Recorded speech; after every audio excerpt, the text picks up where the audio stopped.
Justin has requested me on Patreon to review the sequel, Home Alone 2 Lost in New York, and to be honest, I've always found it to be a boring and less funny version of the first movie. Watching it again, I did find more things to appreciate about the film on this viewing, although I still find it to be a notable step down from what Home Alone accomplished 2 years earlier. Let's get the big thing out of the way that many people, including fans of Home Alone 2, tend to point out, and that's what a copy of the first film it is. And yes, it does follow several of the same story beats and even recycles a number of jokes. The main difference, of course, is that the setting is moved to New York City. That could offer the opportunity to do something different with the Home Alone concept, with Kevin now in the big city and winding up in the Plaza Hotel. However, the movie does very little that's actually new. Chris Columbus and John Hughes hit upon a formula, and boy, they're going to use it. This mainly creates the problem of remembering how much more funny, clever, and heartwarming I find the first film. Kevin's mother even says early in the film that the holidays are starting off on a similar note from the last time, and I thought, don't blame Kevin for that, blame the filmmakers. In my review of Home Alone, I complimented how the script and direction include a couple of subtle lines and shots that will be important later.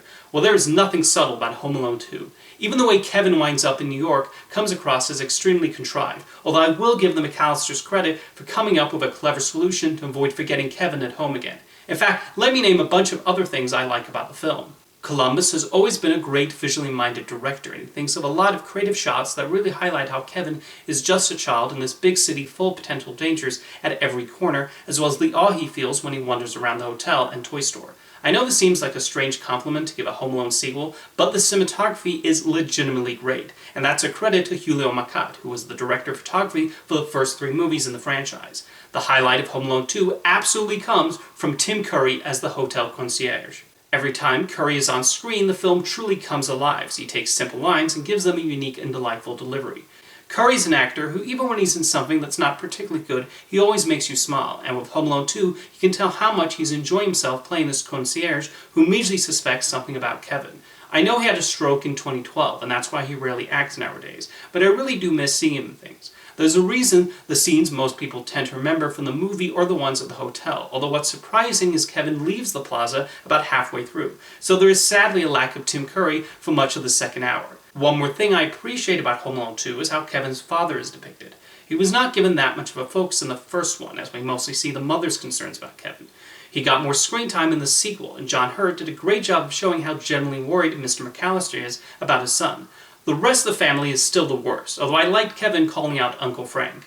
As I said before, Home Alone 2 tends to repeat a lot of the first movie. One of those areas is with a pigeon lady Kevin meets in Central Park, who is basically just Old Man Marley again. You even have him learning the same lesson of not judging someone from their appearance. There's one scene where he gets into a taxi and the driver scares him because of his skin condition, which just makes Kevin come across as insensitive. The scenes with the pigeon lady lay on the sentimentality, but the emotions don't hit. Need I mention, we don't even find out her name. The other major problem I have with Home Alone 2 is I just don't find it that funny. Aside from Tim Curry and a few other chuckles here and there, many of the jokes don't land with me. The sequel somehow runs 2 hours, almost 20 minutes longer than the first one, and that definitely affects the pacing, especially in the second half. Finally, we have the traps, the part everyone is waiting to see, and I don't find them that amusing this time around for a couple of reasons. They are absolutely brutal in this movie, with Kevin looking like he's trying to murder Harry and Marv. For example, one of the first traps consists of Kevin constantly throwing bricks at Marv's head. Marv should not be able to get up so easily from those knocks to his noggin, and yet, after a bit of confusion and wobbly steps, he's able to move around with little problem. I know they run on some kind of cartoon logic, but these traps are even more outlandish, precise, and improbable than in the first one. Although, frankly, the entire movie is improbable.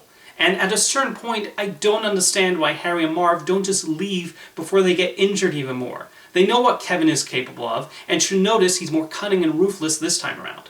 I realize these 2 bandits are not supposed to be very bright, but after Marv becomes a skeleton and Harry gets burnt multiple times, how are they not trying to get as far away from this 10-year-old as quickly as possible?